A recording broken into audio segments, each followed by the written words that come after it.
사랑하는 푸른나무교회 성도 여러분, 안녕하셨습니까?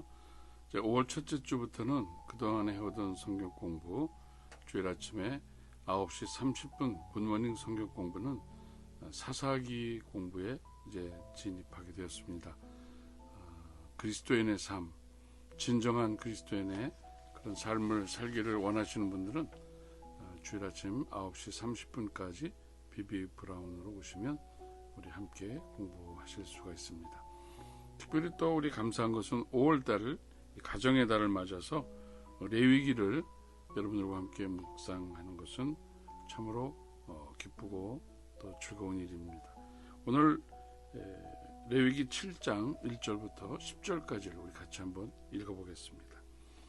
속건제의 규례는 이러하니라. 이는 지극히 거룩하니 번제물을 잡는 곳에서 속건제의 번제물을 잡을 것이요 제사장은 그 피를 제단 사방에 뿌릴 것이며 그 기름을 모두 들이되 곧 기름진 꼬리와 내장에 덮인 기름과 두 콩팥과 그 위에 기름 곧 허리 쪽에 있는 것과 간에 덮인 거풀을 콩팥과 함께 떼어내고 제사장은 그것을 다 제단 위에서 불살라 여호와께 화제로 드릴 것이니 이는 속건제니라. 제사장인 남자는 모두 그것을 먹되 거룩한 곳에서 먹을지니라. 그것은 지극히 거룩하니라. 속제제와 속건제는 규례가 같으니 그 제물을 속죄하는 제사장에게로 돌아갈 것이요 사람을 위하여 번제를 드리는 제사장 곧 그 제사장은 그 드린 번제물의 가죽을 자기가 가질 것이며 화덕에 구운 소제물과 냄비에나 철판에서 만든 소제물은 모두 그 드린 제사장에게로 돌아갈 것이니 모두 아론의 모든 자손이 균등하게 분배할 것이니라. 우리 레위기를 보면 거기에 5가지 제사의 양식이 나옵니다. 지금 여러분들이 보시는 이 도표에 보면 첫째로 번제는 예수 그리스도의 완전한 헌신을 상징하는 것이고요. 소제는 예수 그리스도의 희생적인 죽음 그리고 생명의 떡이신 예수님을 예표하는 것입니다. 화목제는 예수 그리스도의 십자가의 죽음을 통한 하나님과의 화목을 말해주고 있고요.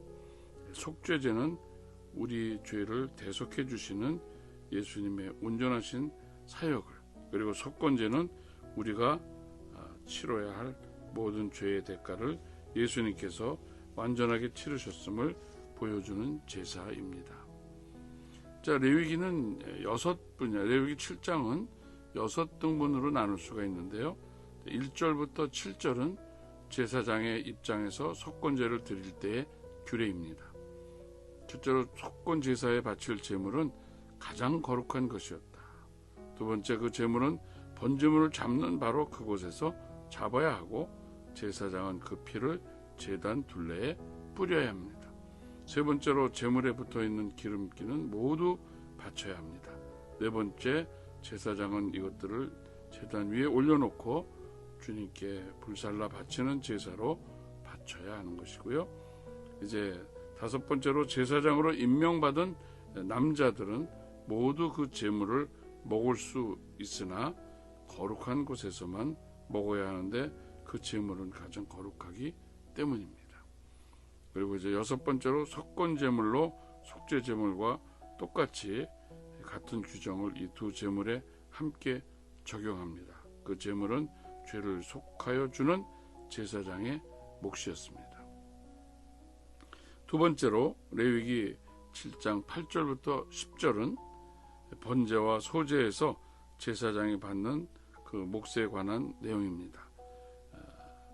번제를 맡아서 드린 제사장은 번제물에서 벗겨낸 가죽을 자기의 몫으로 차지합니다. 또 화덕에서 구운 소제물이나 솥이나 빵 굽는 판에서 만든 소제물들은 모두 그것을 제단에다 바친 제사장의 몫이었습니다. 세 번째로 소제물은 모두 기름에 반죽한 것이나 반죽하지 않은 것이나 가릴 것 없이 아론의 모든 아들들이 똑같이 나누어 가져야 했습니다. 그리고 이제 세 번째로 레위기 7장 11절부터 21절은 제사장의 입장에서 화목제를 드렸을 때의 규례입니다. 감사의 뜻으로 화목제사를 드리려면 누룩을 넣지 않고 기름만 발라서 만든 과자나 고운 밀가루를 기름으로 반죽하여 만든 과자를 감사제사의 제물에다가 곁들여서 바쳐야 했습니다. 또 감사의 뜻으로 드리는 화목제물에는 누룩을 넣어 만든 빵도 곁들여서 바쳐야 했습니다. 또 세 번째, 준비된 여러 가지 과자의 빵 가운데서 각각 한 개씩은 하나님께 높이 들어 올려 바쳐야 했습니다. 그렇게 바치고 나면 그것들은 화목제사에서 피를 뿌린 제사장의 몫이 되었습니다. 화목제사에서 감사제물로 드린 고기는 그것을 드린 그날로 먹어야 하고 조금이라도 다음날 아침까지 남겨두어서는 안 됩니다. 소약한 것을 지키려고 드리는 제물이나 스스로 드리고 싶어서 드리는 그 서원 제물이면 그 제물을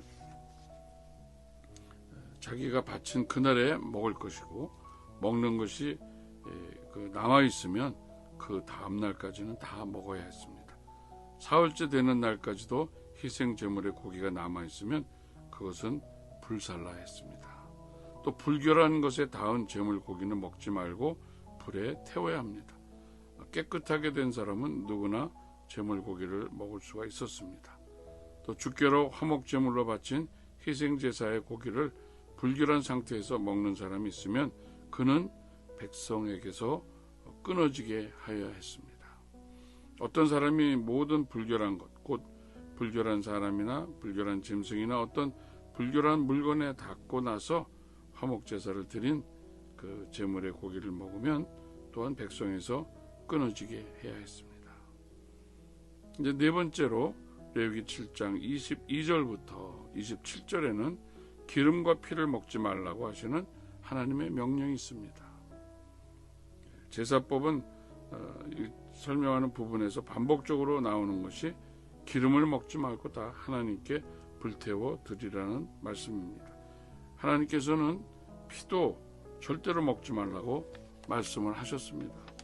기름은 지방입니다. 기름이 맛이 있어서 사람을 못 먹게 하고 하나님께 드리라고 한 것일까요? 당시 사람들은 기름이 생명이라고 믿었기 때문에 기름이 생명이라서 하나님의 것이라고 생각했습니다. 하나님의 것이기 때문에 하나님께 드렸습니다. 이스라엘 백성들이 430년 동안 노예 생활하면서 애굽에서 생식을 주관하는 신이 있었습니다. 민, 판 이런 신을 숭배하는 의식 중에 피를 마셨습니다. 동물과의 관계를 하다가 그 동물을 잡아 그 피를 마시는 잘못된 문화, 그리고 우상 숭배하는 행위를 더 이상 하지 못하도록 하기 위해서 하신 명령입니다. 가나안 땅에도 피를 숭배하는 문화가 있었습니다. 가나안 족속들은 피 안에 특별한 능력이 있다고 믿고 있었습니다.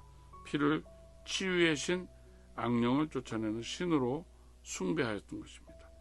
하나님은 이스라엘 백성들이 가나안 땅에 들어가서 하나님만 섬기기를 원하셨습니다.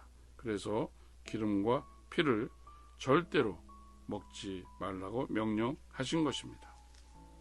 이제 다섯 번째, 레위기 7장 28절부터 36절에는 화목제에서 제사장이 받을 몫에 대한 설명입니다. 흔들어 바친 가슴 고기는 아론과 그의 아들들의 몫이요, 들어서 바친 오른쪽 넓적 다리는 화목제사를 집례한 제사장의 몫입니다. 화목제사의 제물 가운데 하나님께 흔들어 바친 요제의 가슴 고기와 들어 바친 거제의 넓적 다리를 여호와께서 이스라엘 자손에게서 받아서 그것을 제사장 아론과 그의 아들들에게 주셨습니다. 그것은 이스라엘 자손에게 영원히 받을 몫이기 때문이었습니다. 마지막으로 레위기 7장 37절과 38절은 레위기 7장 전체를 요약하는 내용으로 이는 번제와 소제와 속죄제와 속건제와 위임식 제사와 화목제의 규례에 드립니다. 이 규례는 이스라엘 자손에게 시내 광야에서 하나님께 제사를 드리라고 명하시던 날에 하나님께서 시내산에서 모세에게 명하신 것이었습니다. 자, 레위기 7장에서 우리가 받을 수 있는 교훈이 있다면 첫째로 십자가의 희생에 감사해야 하는 것입니다. 1절부터 5절에 보면 속건제는 범죄, 범법, 손해 등을 의미하는 사회적인 죄, 도덕적인 죄를 용서받기 위해서 드리는 제사였습니다. 피와 기름은 생명을 비유하는데 장차 오실 예수 그리스도의 속죄적인 희생을 보여주는 것입니다. 성도들은 예수님의 십자가 희생을 의지하고 말씀에 온전히 순종하는 삶을 살아가야 하는 것입니다. 또 두 번째로 우리의 생명과 힘은 하나님께 달려있다는 것입니다. 동물의 피와 기름은 영양분이 많은 것으로 제물의 핵심 요소이며 이것들은 생명을 대표하는 것들입니다. 속죄제의 가치를 상징하는 것이고요. 그러므로 제물을 존중히 여기는 마음으로 그것들을 먹지 말아야 합니다. 생명과 힘의 원천은 하나님께 있기 때문입니다. 세 번째로 하나님께서 때에 따라서 우리에게 모든 필요를 공급해 주신다는 것입니다. 화목제물에서 제사장에게 해당되는 몫은 요제와 거제를 통해 하나님께 드려진 가슴과 오른쪽 뒷다리 살입니다. 하나님께서 제사장의 삶을 책임져 주십니다. 왜냐하면 그들이 하나님의 일꾼이기 때문입니다. 예수님께서도 무엇을 먹을까, 무엇을 마실까, 입을까 염려하지 말라고 하셨습니다.